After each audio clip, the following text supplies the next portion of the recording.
Oh, whoa. Okay, that was a rocket start from us.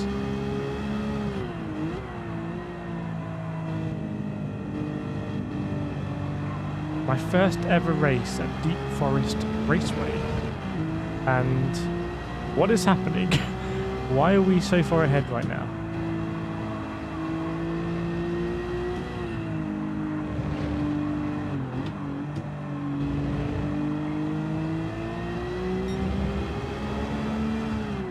What is going on?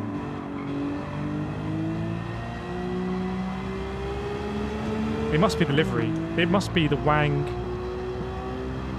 the Sega sign that no one can see.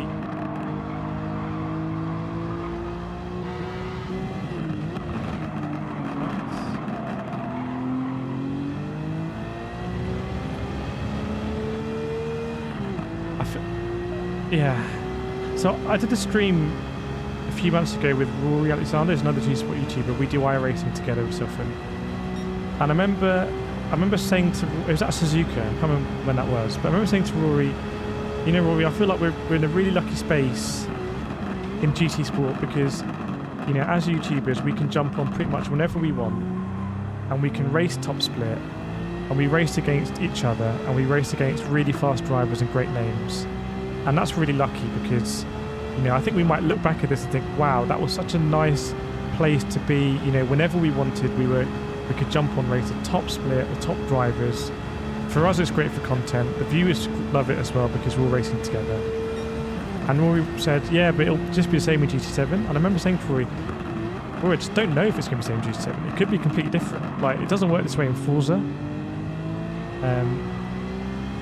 It could be completely different. And I do feel like, you know, obviously things have got to shake down with the lobbies, etc. And I do think at the top end, pretty much everyone's going to have a tune. But 100%, what was very special about GT Sport, in terms of, you know, that very balanced online racing where you really did feel it was your skill that was the deciding factor if you want to race. I do feel like that's gone, but I feel like GT7 is probably all round a much better game than GT Sport, and I recognise that however alienating these changes are to the GT Sport kind of hardcore community, the hardcore Gran Turismo community through GT 1, 2, 3, 4, 5 and 6 was essentially frozen out of Gran Turismo Sport. So, you know, I really feel like if they had the budget and the capacity to do it, I feel like they should have done right. We're going to do a numbered GT game, GT7, and we're going to do GT Sport 2, and they're going to run off the same engine or something.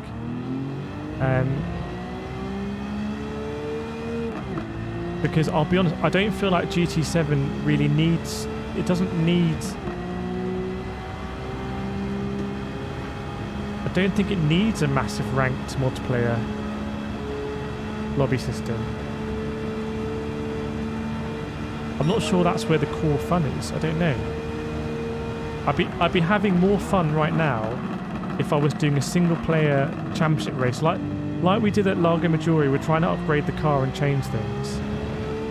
I'd be having more fun there and testing myself against a single player as like a constant than this randomness in multiplayer. But again, I don't know. I'm not in a, you know, there's no other A+ drivers here.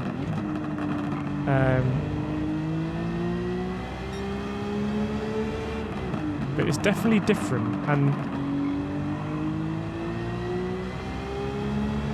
I'm very glad that I made lots of videos about this, and I said this in my videos like months ago that, you know, this is going to be different. And, you know, in Forza you turn up to races in Forza and some people have got amazing cars, some people have rubbish cars, some people got great brakes, some people got great engines, and that's what it might be like. So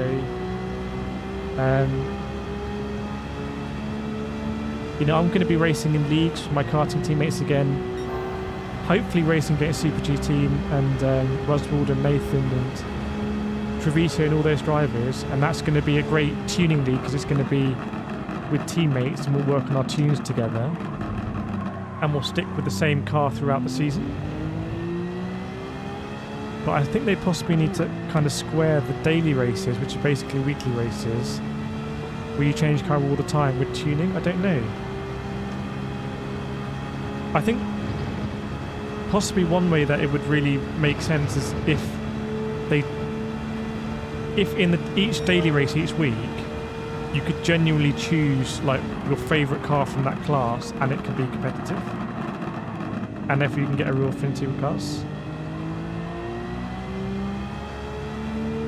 But I'm just putting it all out there. I've always been very transparent about my views on GT7, and always had incredible responses in the comments from people also just giving their honest opinions. You know, this is quite a magical race. We're going deeper into the evening now, into deep forest. You know, you can imagine after this race, there's a nice barbecue going on somewhere. People have got beers, outsiders, and it gives me more of that feel. I didn't have that feeling due to what G-Sport felt very static. Like you looking at a photo of a snapshot in time, this immediately feels more dynamic. I connect more with it on an emotional level. But it's not really sport mode as we know it, but that's only a small part of the game. The most fun I've had this evening has been in single player, 100%. The most fun I've had this evening has been doing our races in the wet, doing our single player races, doing our license test, not doing the circuit experience, sorry. You know, this particular race isn't a particularly fun experience.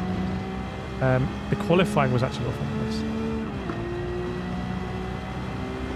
That's just my take. It is going to be P1. Get in there. Get in there, Lewis. Fantastic drive, mate. 6:59. Kingos will take a bit of that. DR. But yeah, very different. And yeah, I'm happy that I made those videos and I said, hey, this is going to be different, because it is different. Some people are going to like it, some people are not going to like it. I think that's... Some people like it, some people won't like it.